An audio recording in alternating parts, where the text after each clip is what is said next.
Um dos grandes desafios de quem vai prestar concurso público como esse é se preparar para as provas. Muitas pessoas precisam aliar os estudos com o trabalho, por exemplo, com a faculdade ou qualquer outra atividade que também requer tempo, por exemplo, cuidar da casa, dos filhos, enfim. Não é fácil. E para conquistar a tão sonhada vaga, é preciso, além de muito estudo, organização e foco. Difícil, né? E é sobre isso que a gente vai conversar a partir de agora, vai trazer essa luz para você, literalmente. Quem vai compartilhar várias orientações com a gente é a Amanda Alves, já está aqui com a gente ao vivo, ela é especialista em preparação para concursos. Oi, Amanda, bom dia, seja bem-vinda. Oi, Juliana, bom dia. Muito obrigada pelo convite. Estou bastante feliz de estar aqui e poder compartilhar essas dicas com o pessoal. A gente sempre traz opções ali, oportunidades de capacitação, Amanda, aqui no Edição Manhã, para o nosso público, dando oportunidades mesmo de trabalho ou de estudo, e essa é mais uma delas, né? E que legal que tem instituições oferecendo também isso. Mas de nada adianta, por exemplo, você estar num cursinho se você não sabe como fazer, né, Amanda? Qual que é o primeiro passo? A gente pode falar que a organização é fundamental nesse processo de estudo? Extremamente fundamental, Juliana. Inclusive, eu falo para os meus alunos, eu bato nesse ponto de que se você não tem organização, você não sabe nem por onde começar. É como se você tivesse perdido numa floresta procurando um tesouro sem ter um mapa. Então, organização é essencial, mas antes de tudo, mais importante ainda é você entender qual é o destino que você está buscando. Então, a gente tem diversas oportunidades, concursos federais, concursos estaduais, municipais, concursos de nível superior, de nível médio. A pessoa precisa olhar para si num primeiro momento e entender em qual critério ela se encaixa para determinar qual que é o concurso que ela vai prestar. Ou seja, essa história então de estudar para vários concursos ao mesmo tempo não é uma boa estratégia. Completamente errado. Porque pensa, tem gente que faz isso, né? O objetivo é passar em concurso. Qual? Qualquer um. Então sai da prefeitura, começa a estudar da prefeitura, sai o concurso de promotoria de oficial, vai tentar estudar para ele, aí depois sai um concurso de magistratura, vai tentar estudar. E os editais desses concursos, eles tendem a ser bastante diferentes. Então, faz muito mais sentido você pegar o concurso que você realmente quer passar e se dedicar completamente àquele edital. Isso não significa que não possa fazer outras provas no meio tempo. Até porque, se você se prepara para um concurso mais difícil, você tende a conseguir passar com mais facilidade num concurso que seja mais fácil, de um nível menos elevado. Mas o foco tem que sempre ser naquele concurso que se busca. Por exemplo, dar um exemplo prático. Quando eu fui aprovada nos concursos que eu passei, o objetivo era fazer um concurso de escada para depois fazer um concurso maior. Então, essa é uma ideia também. Eu estou ainda no ensino médio e eu quero já ter alguma segurança, alguma estabilidade, as horas determinadas para trabalhar. Então, é uma boa ideia você prestar um concurso de escada de nível médio para depois buscar um concurso maior, que pague melhor e seja aqueles concursos de carreira, por exemplo.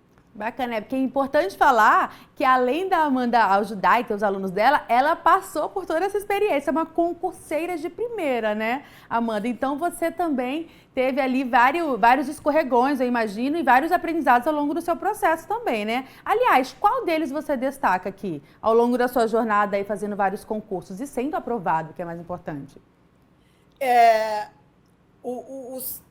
A pior coisa que você pode ter em mente é achar que a reprovação é um fracasso. Porque a reprovação é simplesmente um passo natural para você conseguir a aprovação.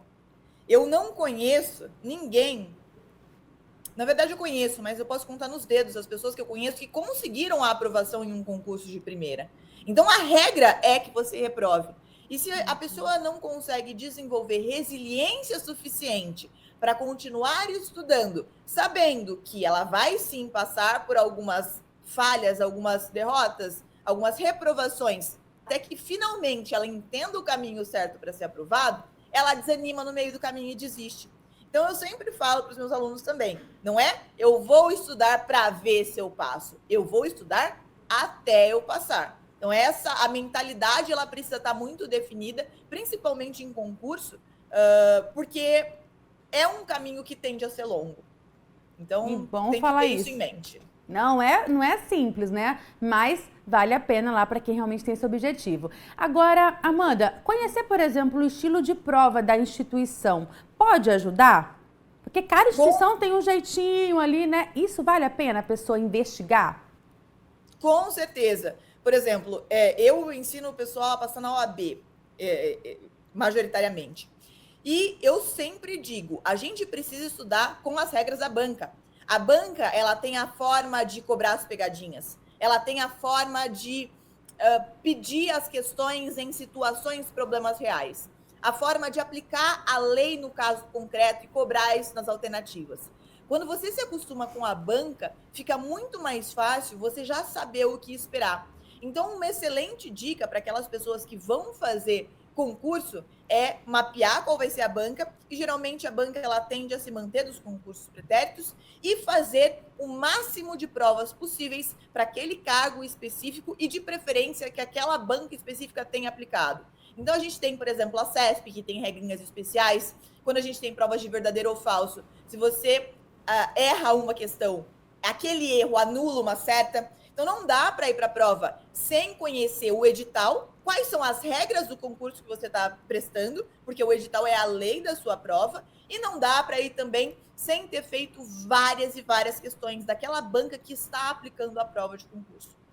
Perfeito. Já falamos então de foco, de saber o que você quer. Primeiro ponto, ter foco, resiliência, saber que é muito possível que você não passe no primeiro e tá tudo bem.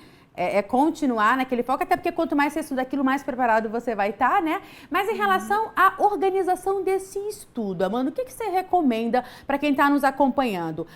Estuda o dia inteiro, vai o final de semana também, estuda e para, estuda. Como que as pessoas devem começar esse processo? Porque eu acho que elas ficam perdidas exatamente ali. Tá, e aí? Tá aqui o edital, mas e agora? Eu vou pelo que eu já domino? Eu vou pelo que eu não faço ideia? Qual que é a orientação que você traz para o nosso público? Juliana, uma coisa muito interessante é que é necessário saber qual vai ser o ciclo de estudos. Porque qual é um problema que eu vejo muito acontecer na prática? A pessoa tenta fazer um cronograma. Isso funciona para provas de curta distância. Provas fáceis ou mais fáceis de passar, em que não haja muita concorrência, cronograma funciona. Em concursos, principalmente concursos mais difíceis, é muito mais interessante que você faça um ciclo de estudo. Porque no cronograma tem lá, segunda, terça, quarta. Eu perdi a terça. E agora eu fiquei perdido, o meu cronograma inteiro embananou aqui, então não faz sentido. Faz sentido que se faça ciclos, 100 dias específicos, e que o objetivo não seja horas líquidas de estudo por dia. Até porque a distração, ela é um problema que acontece com muita frequência. Então, eu gosto de trabalhar com metas. Metas de estudo. Hoje eu preciso estudar essa matéria aqui de direito. Preciso estudar direito civil ou direito administrativo, esse tema aqui. Tema direito das sucessões ou tema direito de família. Ou então eu preciso estudar português hoje, ou matemática, ou raciocínio lógico, se a gente está falando de um curso de nível médio que cobre essas questões. E aí você determina, com base no edital, quais são os temas que serão estudados a cada dia no ciclo de estudos. Fechou um dia, você está pronto para encerrar os seus estudos do dia e ir para o próximo. Tem gente que tem muito tempo para estudar no dia, tem gente que só faz isso. Então, o ciclo vai conseguir ser um pouquinho mais longo, o que tende a encurtar a jornada, porque vai demorar menos tempo para passar pela mesma quantidade de conteúdo. Tem gente que trabalha, tem filho, tem que cuidar de família, e aí, obviamente, vai ser um pouquinho mais complicado. Mas é um meio para um fim.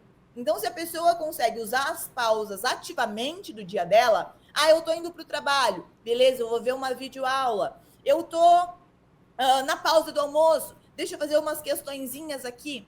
Ela consegue otimizar esse tempo de estudos. Não é o ideal, mas a gente precisa trabalhar com as ferramentas que nós temos. Então, a pessoa usando essas pausas ativas, ela vai tender a encurtar esse caminho até a aprovação e chegar lá mais rápido, que é o que todo mundo busca, né? E quando chega, vale a pena. A pessoa, ela consegue respirar mais aliviada, ela vai ter a estabilidade que ela busca, ela vai ter a tranquilidade do dinheiro caindo na conta lá a cada quarto dia útil. Então, vale a pena. E aí você falou muito da questão da prática, dos simulados, até como uma maneira de medir o avanço dos estudos, pegar essas provas antigas da instituição. E aí, o que você indica? Que essa pessoa primeiro estude toda a parte teórica e depois que concluir ali o edital, ela vai para esse momento mais prático ou não? Concluiu esse ciclo, como você explicou, já está ali na prática para ir testando mesmo esse conhecimento. Qual o melhor caminho? Eu gosto de aplicar a técnica dos 3 tipos de questões quando a gente está falando de preparação para prova, para concurso, para OAB, qualquer coisa que seja. A gente precisa do primeiro tipo de questão, que são as questões dos temas estudados no dia. Então, eu estudei raciocínio lógico no dia. Eu vou fazer muita questão de raciocínio lógico daquele tema estudado. Eu estudei informática. Eu vou fazer muita questão de informática. Por quê? Porque quando você faz questões do tema que você estudou no dia, você está usando aquelas questões como termômetro. Você está medindo se aquele conteúdo que foi visto foi absorvido. Porque se você estuda licitações e você vai fazer questões sobre licitações e você erra 70% das questões, quer dizer que houve uma falha na parte teórica. E se houve uma falha na parte teórica, ela precisa ser suprida. Como é que a gente supre isso? Com multiplicidade de fontes de estudo. Não está estudando pela lei, não está funcionando? Vai para a videoaula. Está estudando pela videoaula, não está funcionando? Busca uma fonte alternativa, vai para a doutrina. Você precisa encontrar a forma que melhor absorva o conteúdo. Então, as questões diárias, o primeiro tipo de questão, portanto, são as questões que você vai usar para medir a absorção do conhecimento. O segundo tipo de questões, revisão. Aqui nós vamos pegar questões aleatórias, de temas aleatórios que vão ser cobrados na prova, para saber qual é esse efeito novidade, para saber aplicar na prática esse efeito novidade e conseguir fazer questões de diversos temas juntos e relembrar aquilo que foi estudado durante a semana. E os simulados. Os simulados vão medir de forma objetiva a sua evolução ao longo do tempo. Então, se você está pegando uma prova de 100 questões e está fazendo no começo 50 questões no simulado, e depois de um tempo, depois de um mês, você já está fazendo 55, e depois você já vai aumentando, você vê na prática que aqueles seus estudos eles estão tendo efeito. E que você pode continuar por aquele caminho ou mudar a rota se aquilo lá não estiver sendo tão efetivo. Inclusive eu penso que você meio que já respondeu a dúvida do Eduardo de Limeira. Ele fala assim: é mais eficaz estudar por meio de videoaulas ou fazendo leitura de conteúdos escritos? O que você recomenda? Depende do concurso, Eduardo. Uhum. Porque, por exemplo, se a gente está falando de um concurso escrevente técnico judiciário, a prova de escrevente, que é um concurso de nível médio, ela cobra literalidade da lei. Você não vai se deparar com uma questão de informativo, você não vai se deparar com uma questão de jurisprudência, é a lei exatamente que vai ser cobrada nas alternativas. Então, sabendo como a prova costuma cobrar, você vai ter a melhor forma de estudar. Se a prova cobra a lei, é melhor que você beba da fonte. Quando você estuda pela lei seca, você tende a se acostumar com a forma da lei de cobrar o conteúdo e você fica muito melhor para fazer questões. Isso vai depender também, né, Amanda? Perdão te atrapalhar, mas vai depender também de como a pessoa absorve esse conteúdo, né? Tem gente que é muito mais do visual, do vídeo. Tem gente que pega muito mais também na leitura. Então, é sentir também como que você capta melhor esse conteúdo, né? Penso eu. Com certeza. Isso também tem que ser cumulado, Juliana. Por exemplo, quando a gente está falando desses tipos de concursos, as pessoas vão pensar, mas eu entendo melhor pela lei, eu entendo melhor por aula. Uhum. E isso é meia verdade. Por que a pessoa ela tende a achar que ela entende melhor por aula? Porque quando ela ouve uma aula, o professor está destrinchando a matéria. Então, ele está explicando aquilo lá no detalhe. A pessoa não está fazendo a atividade ativa de tentar destrinchar aquela informação. E se ela não está ativamente tentando destrinchar a informação, ela está recebendo passivamente o conteúdo. E nosso cérebro gosta disso porque a gente tende a gostar de economizar energia. Quando a gente tem 2 escadas, uma rolante e uma de subir, você vê isso no metrô. Todo mundo está subindo pela rolante, porque a gente tende naturalmente a querer economizar energia. Ver só aulas achando que entende melhor assim É a mesma coisa. Você acha que você está entendendo mais, porque o professor está te explicando, logicamente você vai ter essa sensação. É mais fácil. É mais fácil, você está recebendo passivamente, mas não necessariamente é verdade. Então, aulas são importantes? Muito importantes, mas como forma de complemento. E aí, é o que você disse, a pessoa vai ver a forma que é melhor para ela. Ah, eu primeiro vou para a aula, depois vou para a lei, eu primeiro leio doutrina, depois vou para a lei. A pessoa vai entender como ela funciona melhor. Vai ter matérias que ela vai estudar melhor por aula, vai ter matérias que ela vai estudar melhor por lei, mas não dá para a gente ignorar a importância do estudo ativo na preparação para concurso, ainda que seja mais chata. Perfeito, Amanda Alves. Que aula que tivemos aqui nesses 15 minutos de conversa. Amanda, ela é especialista em preparação para concursos.